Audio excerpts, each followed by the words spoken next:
Hello बच्चों, आज अपन बात करेंगे चैप्टर नंबर 12.2 के क्वेश्चन नंबर 11 की। इस क्वेश्चन में उसने अपने को बताया है कि ये कोई गाड़ी है। उस गाड़ी का जो फ्रंट का जो शीशा होता है, जो कांच है, जो मिरर है, उसके ऊपर दो वाइपर लगे हुए हैं। ये दोनों वाइपर एक दूसरे को क्रॉस नहीं करते। अब एक कोई वाइपर है, उसका एंगल है 115 डिग्री यानी 115 डिग्री, और उसकी जो लेंथ है या जो रेडियस बोल सकते हैं जिसको, वो 25 सेंटीमीटर। और इस सेकंड का भी सेम एंगल है और सेम रेडियस है। इसने पूछा है कि दोनों वाइपर कितना एरिया साफ करेंगे। जब इस तरीके से कोई भी वाइपर चलेगा, जैसे ये वाइपर है, ये इस तरफ से इधर जाएगा, फिर वापस इस तरफ जाएगा और वापस इस तरफ, तो कितना एरिया कवर करेगा साफ करने में।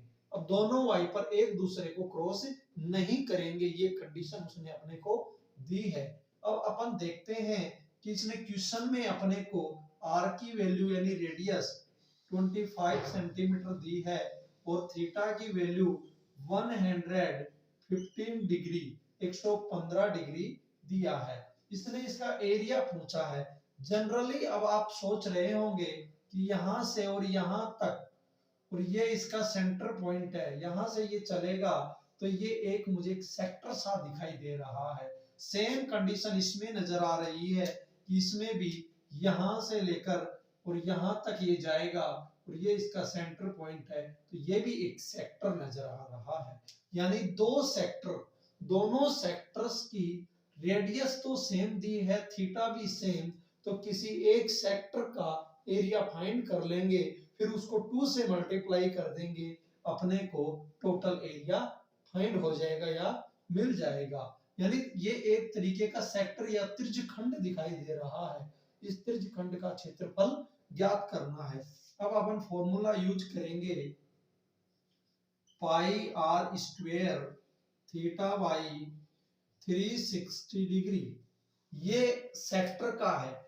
चाहो तो दोनों का अलग अलग निकाल सकते हो। अगर ये इन वाइपरों की रेडियस डिफरेंट देता या थीटा डिफरेंट देता, अलग देता, तो अपने को दो बार यूज करना पड़ता। इसका अलग निकालते, इसका अलग एरिया फाइंड करते। लेकिन अभी प्रेजेंट में रेडियस भी सेम है, थीटा भी सेम है, इसलिए अपन एक का निकाल लेंगे, फिर उसको 2 से मल्टीप्लाई कर देंगे, यानी दोनों का एरिया आ जाएगा कि टोटल कितना एरिया साफ कर रहा है ये वाइपर। चलो अब सोल्व करते हैं।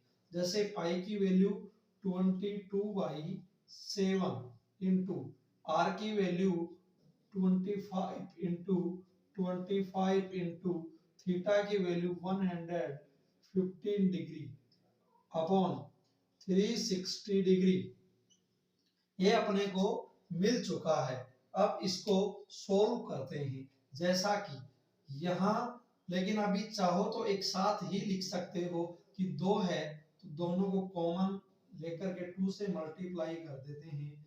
2 इंटू, क्योंकि दो वाइपर हैं 1 2, दोनों अलग अलग वाइपर का अपन ने एरिया फाइंड करने के लिए देख लिया, तो इसलिए 2 लगा दिया, दोनों का एक साथ ही फाइंड कर रहे हैं। तो देख लेते हैं, 2 को इससे कट किया तो ये 11 टाइम, इसको किया तो ये 180 टाइम, इस 2 को इसको कट किया तो ये 90 टाइम, यानी 90 बार कट गया। अब इसको 5 से किया तो ये 5 टाइम, और इसको 5 से किया तो 5 1 जा 5 और ये 18 यानी 18 बार। अब इसको आगे लिख लेते हैं। ऊपर वैल्यू बच गई 11 इंटू 25 इंटू 5 इंटू 150, यानी 11 into 25 into 5 into 115 degree upon, नीचे बच गया 7 और 18, यानी 7 इंटू 18, ये अभी अपने पास बचा है। अब इनको अपन मल्टीप्लाई करते हैं 11 इंटू 25, यानी इनको कर लेते हैं और थोड़ा सोल्व। 11 इंटू 25 इंटू 5 125 इंटू 115 इन दोनों को मल्टीप्लाई कर लिया अपॉन इन दोनों को मल्टीप्लाई करेंगे तो 126। ठीक है, अब इसको और सोल्व कर लेते हैं। 11 इंटू 125 को मल्टीप्लाई करेंगे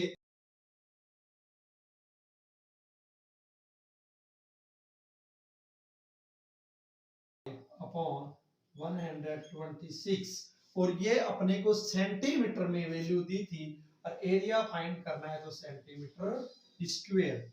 ये अपने को इसका रिजल्ट मिल चुका है।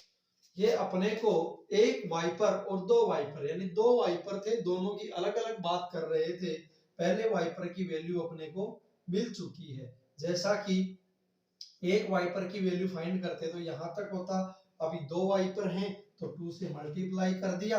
2 से मल्टीप्लाई करने के बाद में अपने को 1,58,125 बटे 126 सेंटीमीटर स्क्वायर यानी 1,58,125 अपॉन 126 सेंटीमीटर स्क्वायर अपने को इसका एरिया मिल चुका है। इस तरीके से अपन किसी भी क्वेश्चन को सोल्व कर सकते हैं। वाइपर वाला भी क्वेश्चन हो या कैसा भी क्वेश्चन हो, क्वेश्चन को सिर्फ घुमाया जाता है। उस क्वेश्चन को इजी वे में समझें, फिर उसकी वैल्यू जिस तरीके से मैं आपको बता रहा हूं इस तरीके से रखें, फिर उसको सोल्व करें, इजी वे में आपको आंसर फाइंड हो जाएगा। ओके, धन्यवाद।